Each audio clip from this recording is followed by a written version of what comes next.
నమస్కారం, Shilpa TV news కి స్వాగతం. రాయలసీమ లిఫ్ట్ ఇరిగేషన్ అంశంపై మండలి సమావేశంలో ప్రభుత్వ వైఖరిని తీవ్రంగా నిలదీశారు వైసీపీ ఎమ్మెల్సీలు ఇస్సాక్ బాషా, రామసుబ్బారెడ్డి. రాయలసీమ లిఫ్ట్ ఇరిగేషన్ పై మండలిలో ఘాటు విమర్శలు. మండలిలో జరిగిన చర్చ సందర్భంగా రాయలసీమ లిఫ్ట్ ఇరిగేషన్ ప్రాజెక్టు నిర్మాణంపై ప్రభుత్వం స్పష్టమైన హామీ ఇవ్వాలని వైసీపీ ఎమ్మెల్సీలు డిమాండ్ చేశారు. రాయలసీమ లిఫ్ట్ ఇరిగేషన్ ఎప్పుడు పూర్తి చేస్తారని ప్రభుత్వాన్ని ప్రశ్నించగా ఇరిగేషన్ మంత్రి పొందనలేని, స్పష్టత లేని సమాధానాలు ఇచ్చారని మండిపడ్డారు. రాయలసీమ ఎడారిగా మారుతున్న పరిస్థితి కూటమి నేతలకు తెలియదా అని ప్రశ్నించారు. తెలంగాణ ముఖ్యమంత్రి రేవంత్ రెడ్డి అసెంబ్లీలో చేసిన వ్యాఖ్యలపై మండలిలో ప్రశ్నించగా దానిపై సరైన సమాధానం లేదు. రాయలసీమకు సంబంధించిన ప్రాజెక్టులపై మాత్రం స్పష్టత ఇవ్వలేదని విమర్శించారు. చంద్రబాబు వైఖరిపై తీవ్ర విమర్శలు. ముఖ్యమంత్రి చంద్రబాబు రాయలసీమ ద్రోహిగా నిలుస్తున్నారని విమర్శించారు. ప్రాజెక్టు పనులు పూర్తి అయితే మాజీ ముఖ్యమంత్రి వైఎస్ జగన్మోహన్ రెడ్డికి మంచి పేరు వస్తుందనే భయంతోనే అడ్డంకులు సృష్టిస్తున్నారా అని ప్రశ్నించారు.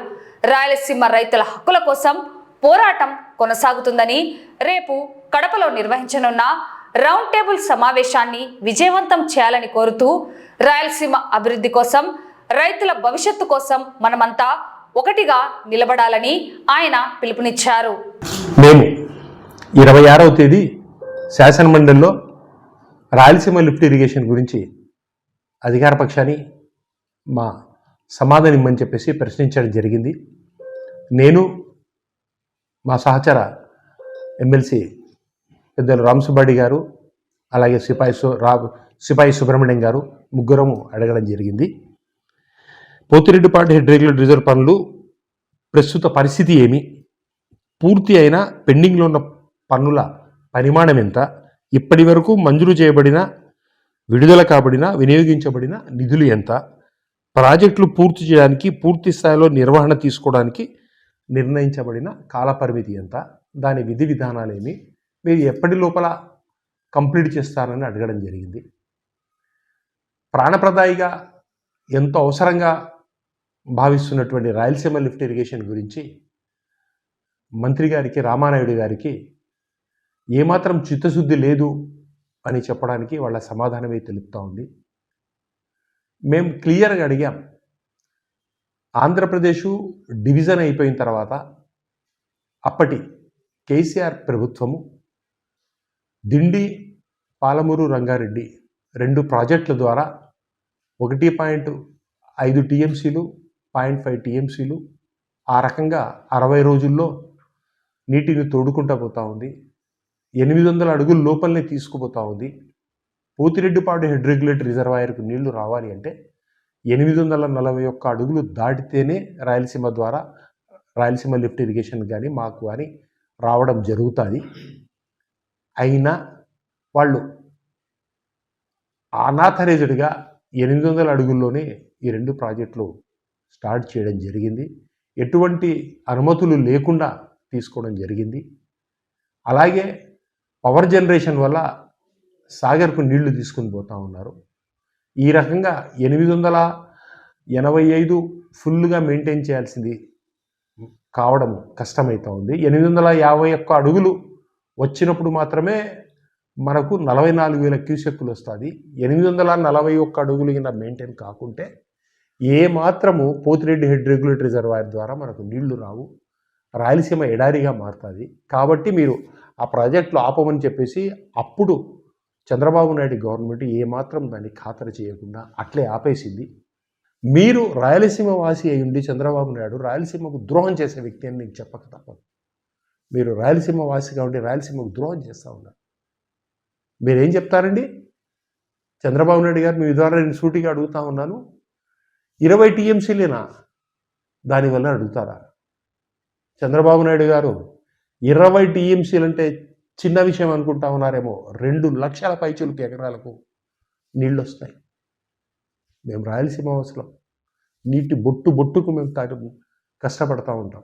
మీకు తెలియదేమో, కావాలంటే చూసుకోండి. అనంతపురంలో ట్యాంకర్లతో తోటలు ఆగిపోతూ ఉంటే మా కష్టాల దేవుడికి తప్ప ఎవరికి తెలియదు. ట్యాంకర్లతో తీసుకొని వచ్చేసి ఒక్కొక్క చెట్టును మేము తడుపుకొని ఎండాకాలంలో బతికించుకుంటాం. అయినా బతకకుంటే వలసలు పోతూ ఉన్నాం. మేము ఆత్మహత్యలు జరుగుతూ ఉన్నాయి. మీ కళ్ళకు కనపడడం లేదా? మీరు 2 లక్షల ఎకరాలను సింపుల్గా మాట్లాడతారా? రాయలసీమకు హక్కుగా ఉన్నటువంటి 101 టీఎంసీలు హక్కుగా ఉన్నాయి. దాని గురించి మళ్ళీ మీరు ఏమాత్రం బాధ్యతాయుతంగా కాకుండా బాధ్యత రహితంగా మాట్లాడతారా? ఈ పని చేస్తే జగన్మోహన్ రెడ్డికి పేరుస్తుందని చెప్పేసి మీ దురుద్దేశమా? లేకుంటే రాయలసీమను రాళ్లసీమగా చేయాలని మీ ఉద్దేశమా? ప్రతి రాయలసీమ రైతును నేను అడుగుతా ఉన్నాను, మీరు తలరి రండి, మాకు సపోర్ట్ ఇవ్వండి, మా రాయలసీమను సస్యశ్యామలం చేసుకునే రకంగా అడుగులేద్దాం. పార్టీలకు రహితంగా అందరూ వచ్చి ఈ ఉద్యమంలో పాల్గొందాం, దీన్ని సక్సెస్ చేసుకుందాం. రేపు కడపలో ఒక రౌండ్ టేబుల్ సమావేశం కూడా నిర్వహించబోతా ఉన్నారు. కాబట్టి మేమందరం పోయి అక్కడ కూడా దీన్ని ఏ రకంగా ముందుకు తీసుకుపోవాలి, దీని కార్యాచరణ అంతా నిర్ణయిస్తాము. మేమైతే వైఎస్ఆర్సీపీ తరఫున రాబోయేది జగన్మోహన్ రెడ్డి గారి ప్రభుత్వము, ఖచ్చితంగా దీన్ని కంప్లీట్ చేస్తాము, రాయలసీమ సస్యశ్యామలం చేస్తాము. మేము దీనికోసం ఎంతో దూరమైన పోరాడడానికి రెడీగా ఉన్నాము. దీన్ని సాధించే వరకు మేము నిద్రపోము, దీన్ని సాధించి తీరుతామని చెప్పేసి మీ ద్వారా తెలుపుకుంటాను. నమస్కారం. నంద్యాల వ్యవసాయ మార్కెట్ యార్డులో జరుగుతున్న తాజా పరిణామాలు రాజకీయంగా పెద్ద దుమారాన్నే రేపాయి. మార్కెట్ యార్డ్ చైర్మన్ హరిబాబు మరియు డిప్యూటీ డైరెక్టర్ మధ్య తలెత్తిన వివాదంపై ఎమ్మెల్సీ ఇస్సాక్ బాషా చేసిన వ్యాఖ్యలు ఇప్పుడు చర్చనీయాంశంగా మారాయి. వివాదానికి ప్రధాన కారణాలు మార్కెట్ యార్డ్ చైర్మన్ హరిబాబు తన అధికారాన్ని అడ్డుపెట్టుకొని డిప్యూటీ డైరెక్టర్పై తీవ్ర విమర్శలు చేయడం, నిరంకుశంగా వ్యవహరించడం చర్చకు దారితీసింది. డిప్యూటీ డైరెక్టర్కు కనీసం కూర్చోవడానికి కార్యాలయం లేకుండా చేయడం, నిబంధనలకు విరుద్ధంగా ఆఫీసును మార్చడంపై అభ్యంతరాలు వ్యక్తమయ్యాయి. ప్రభుత్వ అధికారులను గౌరవించకుండా వారి విధులకు ఆటంకం కలిగించేలా ప్రవర్తించడం రాజకీయ వర్గాల్లో విమర్శలకు కారణమైంది. ఈ వ్యవహారంపై ఎమ్మెల్సీ ఇస్సాక్ బాషా హితవు పలికారు. ఎమ్మెల్సీ ఇస్సాక్ బాషా గట్టిగా స్పందిస్తూ చైర్మన్కు కొన్ని కీలక సూచనలు చేశారు. ప్రజా ప్రతినిధులు ఎప్పుడూ అధికారులతో సమన్వయంతో పనిచేసినప్పుడే అభివృద్ధి సాధ్యమవుతుందని గుర్తు చేశారు. వ్యక్తిగత అహంకారాలకు పోకుండా మార్కెట్ యార్డ్ అభివృద్ధిపై, రైతులకు మేలు చేసే పనులపై చైర్మన్ దృష్టి సారించాలని కోరారు. అధికారులను తరిమివేసే ధోరణిలో ప్రవర్తించడం సరైన పద్ధతి కాదని, వ్యవస్థను గౌరవించాలని మండిపడ్డారు.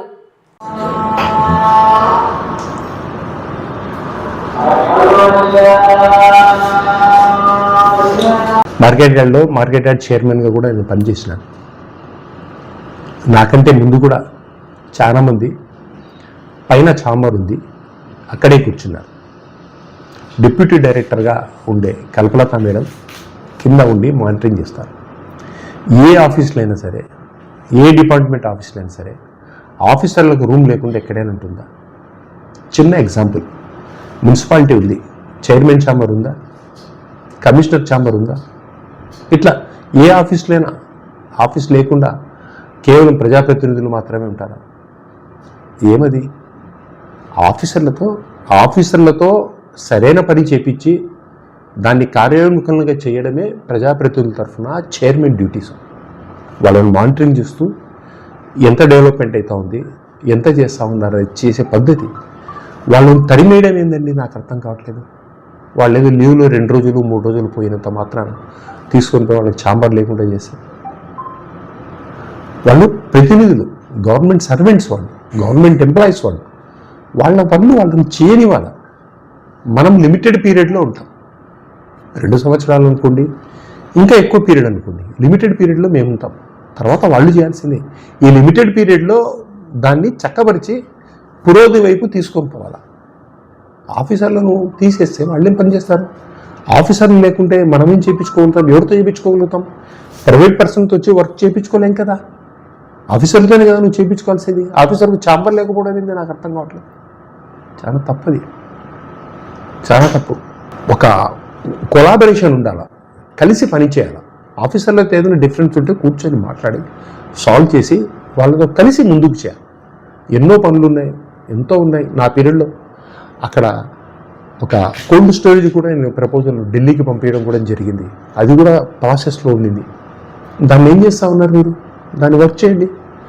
ఎన్నో ఉన్నాయి. వేరేజ్ గోడౌన్స్ ఉన్నదపల్లె మార్కెట్ యార్డ్లో వేరేజ్ గోడౌన్స్ కోసం నేను ప్రపోజల్ పంపించడం జరిగింది. అది కూడా పెండింగ్లో ఉంది. అవి చేయండి.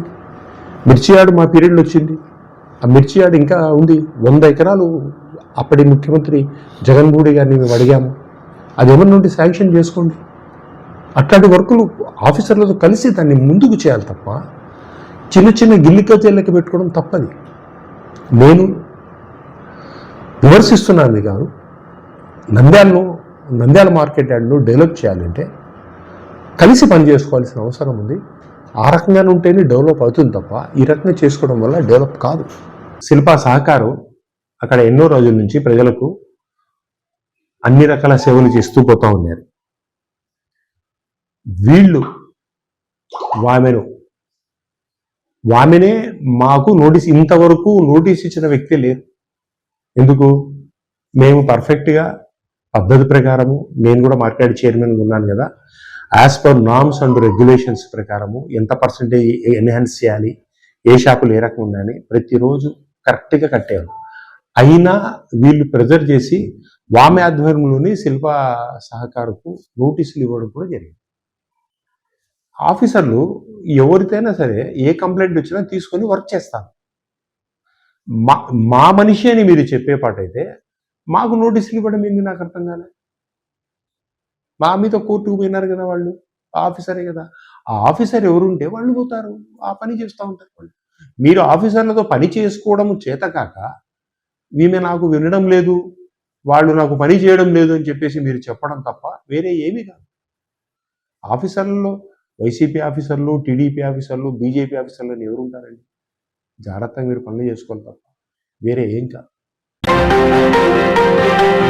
మాతల శ్రీనివాసులు మన మధ్యలో లేడని ఊహించుకోవడానికే బాధగా ఉందని, ఆయన లేని లోటు జర్నలిస్టులకు సమాజానికి తీరదని పలువురు సీనియర్ పాత్రికేయులు అన్నారు.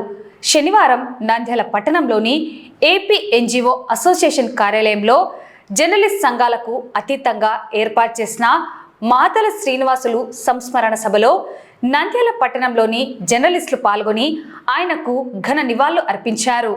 సీనియర్ జర్నలిస్టులు ప్రభాకర్ రెడ్డి, శశిశేఖర్ శర్మ, ఖండే శ్యాంసుందర్లాల్, చలంబాబు, ఎంవి రమణారెడ్డి, రాజ్ కుమార్ రెడ్డి, సూర్యమధు, ఖమ్మం సతీష్తో పాటు ప్రజాశక్తి రిపోర్టర్ మౌలాలి, ఎన్టీవీ నాగప్రసాద్ తదితరులు ముందుగా మాతల శ్రీనివాసులు చిత్రపటానికి పూలమాల వేసి నివాళులు అర్పించారు. ఈ కార్యక్రమానికి సీనియర్ జర్నలిస్ట్ ప్రభాకర్ రెడ్డి అధ్యక్షత వహించారు. ఈ సందర్భంగా సీనియర్ జర్నలిస్ట్ ప్రభాకర్ రెడ్డి మాట్లాడుతూ, మాతల శ్రీనివాసులు మన మధ్య లేకపోవడం చాలా బాధాకరమన్నారు. తాను జర్నలిస్ట్గా వచ్చినప్పుడు తనకు మంచి గుర్తింపు రావడానికి ప్రోత్సహించిన వారిలో మాదాల శ్రీనివాసులు ఒక్కరన్నారు.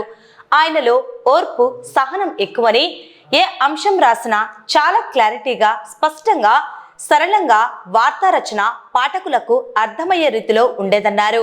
కార్యక్రమంలో సీనియర్ జర్నలిస్టులు రిపబ్లిక్ పత్రిక editor Nagendra, Shilpa cable reporter Charles, TV nine Sai Varma, big news channel reporter Rajasekhar, media photographer Chintalapalle Vasu, జర్నలిస్టులు మాలిక్, అబ్రహాం, శివ, అల్లా బకాస్, రఫీ తదితరులు పాల్గొన్నారు. మా తర్వాతనే రమేష్ అయితేనేమి, నేనైతేనేమి, ఈనాడులో కొంతమంది రావడము, వార్తల్లో అతను బాగా సెన్సేషన్ వార్తలు రాస్తున్నాడు. అతను వచ్చిన తర్వాతే రెండో తరం స్టార్ట్ అయింది. ప్రభాకర్ చెప్పి కరెక్ట్ చెప్పినాడు, ఎప్పుడు కూడా సెన్సేషన్ వార్త కోసం పాకులాడేవాడు కదా అని.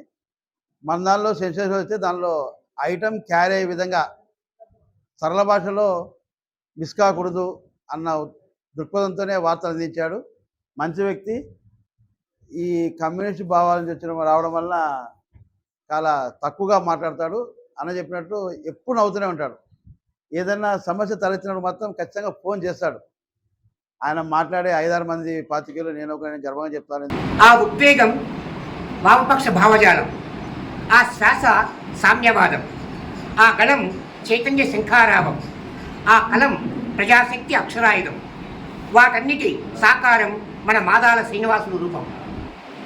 కామ్రేడ్ చంద్రపుల్లారెడ్డి ప్రసంగాల ప్రభావితమై విద్యార్థి దశనే ఎస్ఎఫ్ఐ క్రియాశీలక పాత్ర వహించి నాడే విద్యార్థి ఉద్యమాల పాల్గొని తనకంటూ ఓ స్థానాన్ని ఏర్పరచుకున్న కామ్రేడ్ మాదాల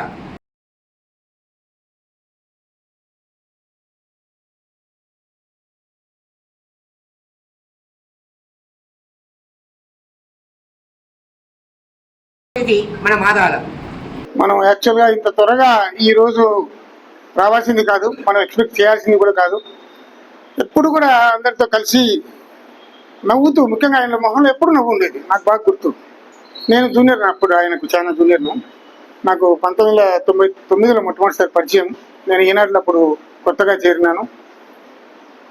ఈనాడులో నేను చేరిన కొత్తలో నాకు అప్పుడు 4-5 ఉండేవాళ్ళు.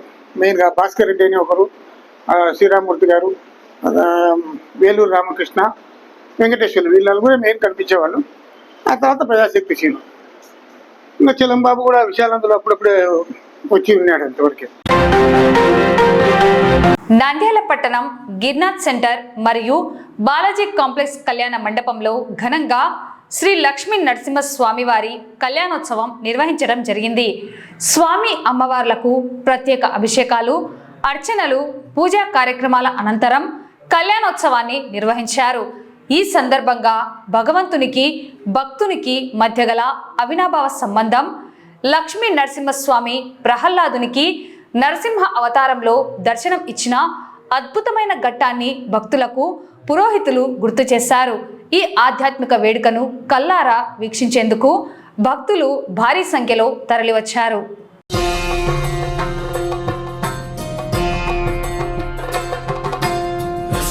కవచం వక్ష్యే ప్రహ్లాదేనోదితం పురా సర్వరక్షాకరం పుణ్యం సర్వోపద్రవనాశనం స్వాహా.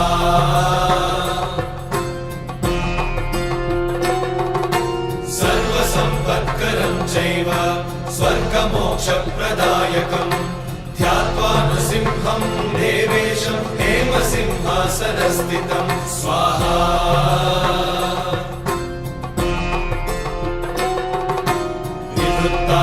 త్రినయనం శరదిందు సమప్రభం లక్ష్మ్యాలింగిత వామాంగం విభూతి నిరుపాశ్రితం స్వాహా.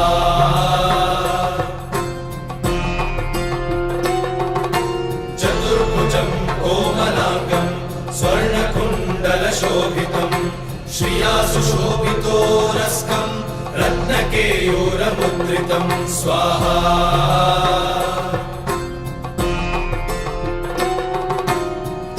కాంచన సంకాశం పీత నిర్మల వాససం ఇంద్రాదిసురమౌలిష్ట స్ఫురన్ మాణిక్య దీప్తిభిః స్వాహా.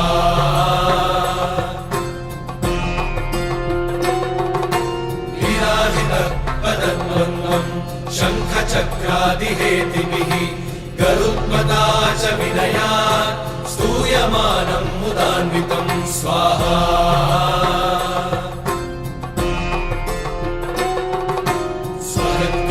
సంవాసం కృత్వా కవచం పఠేత్ నృసింహో మే శిరః పాతు లోకరక్షార్థ సంభవః స్వాహా.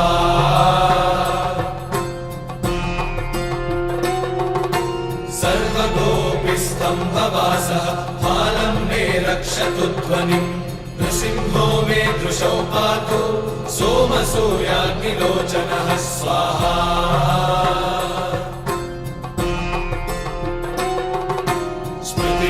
పాతు నృహరిః మునివర్యస్తుతి ప్రియః నాసం మే సింహనాసస్తు ముఖం లక్ష్మీముఖ ప్రియః స్వాహా.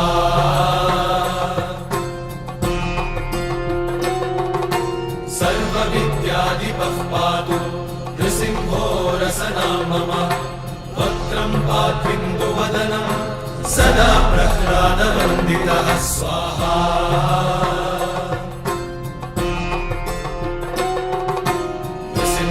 పాతు మే కంఠం స్కంధౌ భూధరాతకృత్ దివ్యాస్త్రశోభితభుజో నృసింహ पातु मे भुजौ स्वाहा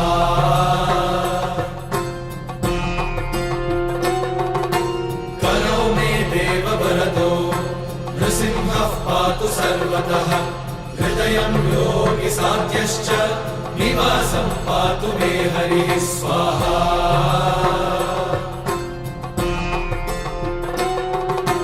मध्यं पातु हिरण्याक्ष वक्षः कुक्षिविदारणः नाभिं मे पातु बृहरिः स्वनाभि ब्रह्म संस्तुतः स्वाहा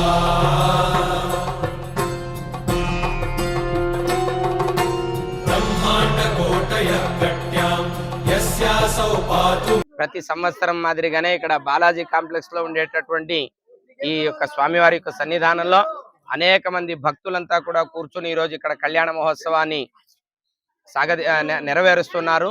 ఆ స్వామి యొక్క అనుగ్రహం, లౌకికత్వం అనేటటువంటిది, సెక్యులరిజం అనేటటువంటిది పోగొట్టినటువంటి వాడు నరసింహస్వామి.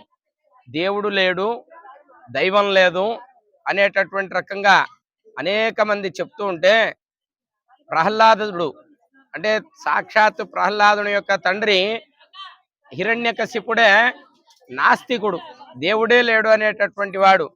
అటువంటి వాడు వానికి ఒక కుమారుడు ప్రహ్లాదుడు సాక్షాత్ నరసింహస్వామిని ప్రత్యక్షం చేసుకున్నటువంటి వాడు.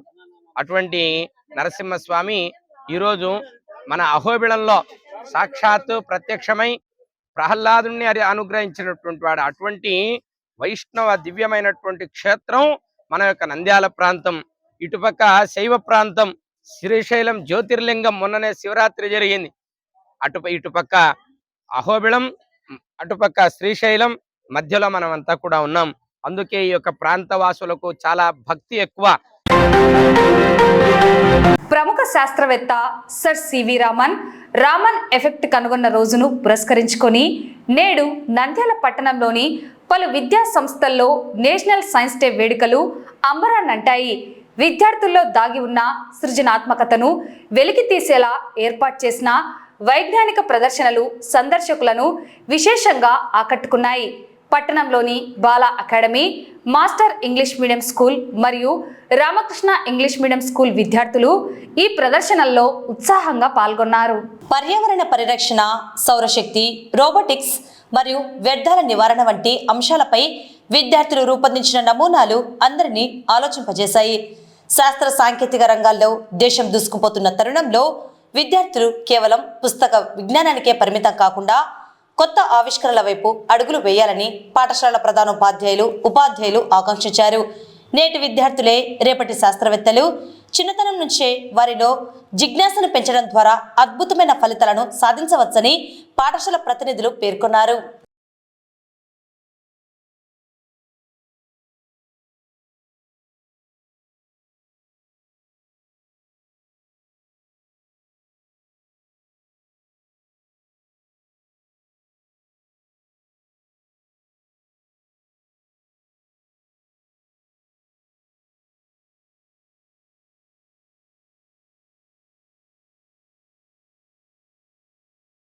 ఈరోజు బాలా అకాడమీలో నేషనల్ సైన్స్ డే సెలబ్రేట్ చేసుకుంటున్నాము. మనందరికీ తెలుసు సివి రామన్ ఎఫెక్ట్ ఈరోజు మనం సెలబ్రేట్ చేసుకుంటున్నాము. నోబెల్ ప్రైజ్ తనకు రావడం వల్ల మనకు ఈ సైన్స్ డే ప్రాముఖ్యత మన ఇండియాలో చాలా పెరిగింది. ఈ రోజులో మన లైఫ్ సైన్స్ లేనిది ఊహించుకోవడానికి వీలు లేని స్థితిలో మనం ఉన్నాము.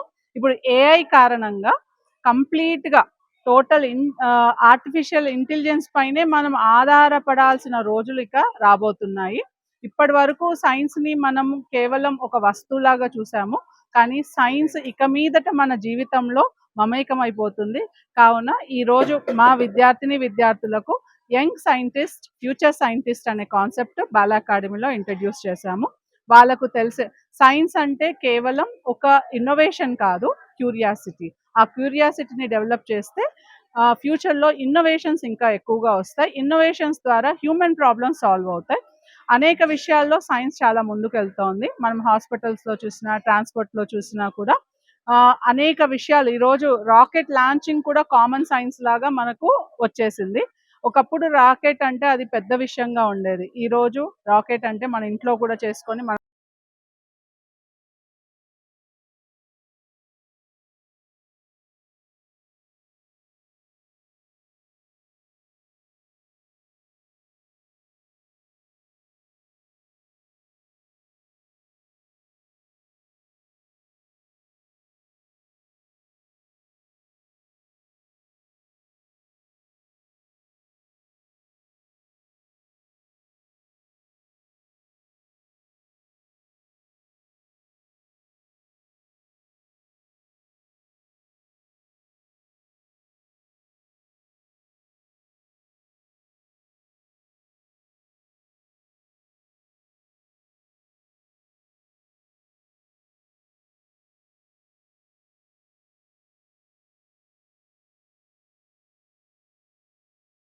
జాతీయ సైన్స్ దినోత్సవం సందర్భంగా ఈరోజు మా మాస్టర్ పబ్లిక్ స్కూల్ నందు కరెస్పాండెంట్ హలీమా మేడం గారి నేతృత్వంలో జాతీయ సైన్స్ దినోత్సవం సందర్భంగా సైన్స్ ఫేర్ని ఏర్పాటు చేయడం జరిగింది.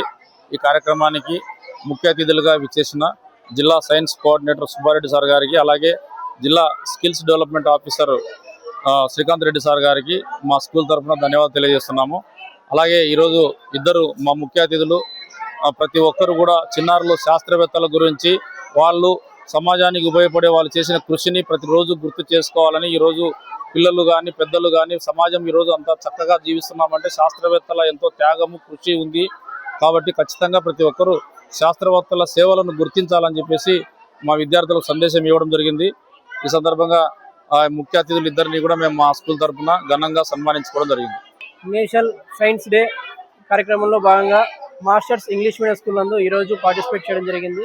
సో ఈరోజు ఇక్కడ చిన్నారులు చేసినటువంటి సైన్స్ ప్రాజెక్ట్స్ అన్నింటినీ కూడా చూడడం జరిగింది. చిన్నారులు కూడా చాలా బాగా వాళ్ళ యొక్క ప్రాజెక్ట్స్ని తయారు చేసి దాని ద్వారా వచ్చేటువంటి ఉపయోగాలన్నింటినీ కూడా పిల్లలు తెలియజేయడం జరిగింది. సో మన రెగ్యులర్ జీవితంలో మనకి జరుగుతున్నటువంటి అన్ని విషయాలపైన మన సైన్స్ ఎలా ఉపయోగపడుతుంది ఏంటి అన్నటువంటి విషయాలపైన పిల్లలతో చర్చించడం జరిగింది. సో దీని ద్వారా అందరూ కూడా రానున్న కాలంలో పిల్లలు వాళ్ళ యొక్క దిశానిర్దేశాలను డిసైడ్ చేసుకొని ముందుకు వెళ్ళాలని చెప్పేసి తెలియజేయడం జరిగింది. జాతీయ సైన్స్ దినోత్సవాన్ని పురస్కరించుకొని మాస్టర్ ఇంగ్లీష్ మీడియం స్కూల్లో జరిగేటువంటి సైన్స్ ఎగ్జిబిషన్ కార్యక్రమాన్ని మేము సందర్శించినప్పుడు పిల్లల్లో దాగి ఉన్నటువంటి సృజనాత్మకత, ఇన్నోవేటివ్, అలాగే భవిష్యత్తులో ఆవిష్కరణలకు సంబంధించినటువంటి ఎన్నో సైన్స్ ప్రిన్సిపల్స్, థియరీస్, తర్వాత వాటిని డైలీ అప్లికేషన్స్ నిజ జీవితంలో ఏ విధంగా వాటిని వినియోగించుకోవాలనో విద్యార్థులందరూ కలిసి చిన్న చిన్న కాన్సెప్ట్స్తో మంచి మంచి మోడల్స్ తయారు చేసి మిగిలినటువంటి విద్యార్థులకు మరియు తల్లిదండ్రులకు అందరికీ చక్కగా ఈరోజు వివరించడం జరిగింది. దీని ద్వారా శాస్త్రీయ జ్ఞానం ప్రతి ఒక్కరిలో అభివృద్ధి చెందడము, ఆలోచన చేయడము, భవిష్యత్తులో మంచి బాల శాస్త్రవేత్తలే రేపు భవిష్యత్తు శాస్త్రవేత్తలుగా ఎదగడానికి ఇలాంటి సైన్స్ కార్యక్రమాలు మంచిగా ఉపయోగపడతాయని చెప్పి ఆశిస్తూ ఈరోజు సంజీవ్ నగర్లో నెలకొల్పబడిన ఎస్ఆర్కేవి ఇంగ్లీష్ మీడియం స్కూల్ నందు సర్ సివి రామన్ జయంతిని పురస్కరించుకొని నేషనల్ సైన్స్ డేగా ఈరోజు మా ఎస్ఆర్కేవి ఇంగ్లీష్ మీడియం స్కూల్ నందు సైన్స్ ఫేర్ నిర్వహిస్తున్నారు. దీనికి మా టీచర్సు చాలా సపోర్ట్ చేసి పిల్లలకు చాలా ఉత్సాహంగా చాలా రకాలుగా కొత్త కొత్త టెక్నాలజీతో కూడుకున్న వాళ్ళ యొక్క జిజ్ఞాసను, వాళ్ళ యొక్క మేధాశక్తిని వెలికి తీయాలి అనే ఉద్దేశంతో మా టీచర్సు పిల్లలను ప్రోత్సహించడంతో వీళ్ళు రకరకాలుగా దాదాపు 40 మందికి పైగా పిల్లలు పాల్గొనడం జరిగింది. ఒక్కొక్కరికి తక్కువ కాకోకుండా వాళ్ళకు తగిన విధంగా వాళ్ళు ప్రదర్శించడం జరిగినది ఈరోజు. కాబట్టి ఈ విధంగా సపోర్ట్ చేసిన మా టీచర్స్కు, వాళ్ళ పేరెంట్స్కు మరొకసారి అది థ్యాంక్స్ తెలియజేస్తున్నాను. జాతీయ సైన్స్ దినోత్సవాన్ని పురస్కరించుకొని సంజయ్ నగర్లో ఉన్నటువంటి ఎస్ఆర్కేవి ఇంగ్లీష్ మీడియం స్కూల్ నందు సైన్స్ ఫేర్ని నిర్వహించడం జరిగింది. ఇక్కడ ఉన్నటువంటి విద్యార్థులు వాళ్ళు క్లాస్ రూమ్లో నేర్చుకున్నటువంటి నాలెడ్జ్ని ఇక్కడ ప్రదర్శిస్తూ వస్తున్నటువంటి పేరెంట్లకి కూడా వాళ్ళకందరికీ వివరిస్తూ వారి యొక్క విజ్ఞానాన్ని ప్రదర్శిస్తూ ఉన్నారు. వీరందరూ కూడా ఎంతో ఉత్సాహంగా వారు చదువుకున్నటువంటి దాన్ని ప్రజలకందరికీ తెలియచేస్తూ వారు మరి ఇంత విజ్ఞానాన్ని పొందుతూ ఉన్నారు. మరియు ఈ స్కూల్ కూడా చాలా తక్కువ సమయంలోనే బాగా అభివృద్ధి చెంది పిల్లల్ని ఉత్సాహవంతులుగా వాళ్ళని ప్రోత్సహిస్తూ అనేక కార్యక్రమాలు చేపట్టడం అనేది వీరి యాజమాన్యాన్ని మనము ప్రోత్సహించాల్సి ఉంటుంది. వీరందరూ కూడా చాలా చక్కగా ఇక్కడ ఉన్నటువంటి విద్యార్థులకు విద్యాబోధన తెలియజేస్తూ వారిలో మానసిక ఉత్తేజాన్ని కల్పిస్తూ ఉన్నారు. అంతేకాకుండా క్రీడా ప్రాంగణము మరియు వీళ్ళకి శారీరకమైనటువంటి దృఢత్వాన్ని కూడా కల్పించడంలో ఆటలు వీటిల్లో కూడా ప్రోత్సహిస్తూ ఉన్నారు. రామకృష్ణ ఇంగ్లీష్ మీడియం మరియు తెలుగు మీడియం 2 విద్యా సంస్థలు ఉన్నాయి. ఇంగ్లీష్ మీడియానికి సంబంధించి ఇక్కడ సైన్స్ ఫేర్ సార్ వాళ్ళు నిర్వహించారు. ఈ సైన్స్ ఫేర్ సందర్భంగా మా తెలుగు మీడియం విద్యార్థులు కూడా చక్కగా చురుగ్గా పాల్గొన్నారు. వాళ్ళకి ఇచ్చినటువంటి తక్కువ సమయంలో వాళ్ళు యొక్క ప్రదర్శన అనేది చాలా చక్కగా ప్రదర్శించినారు. ముఖ్యంగా 9వ తరగతి విద్యార్థులు వాళ్ళకున్నటువంటి నైపుణ్యాలను సాంకేతిక పరిజ్ఞానంతో కూడుకున్నటువంటి వర్కింగ్ మోడల్స్ను తయారు చేసినారు. చాలా రకాలైనటువంటి చార్టులను తయారు చేసినారు. 6, 7వ తరగతి విద్యార్థులు కూడా వర్కింగ్ మోడల్స్ను తయారు చేసినారు.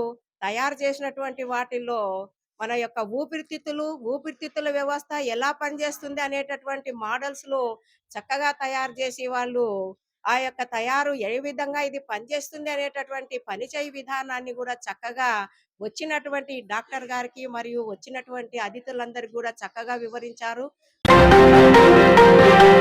ఈ వార్తలు ఇంతటితో సమాప్తం. నమస్కారం.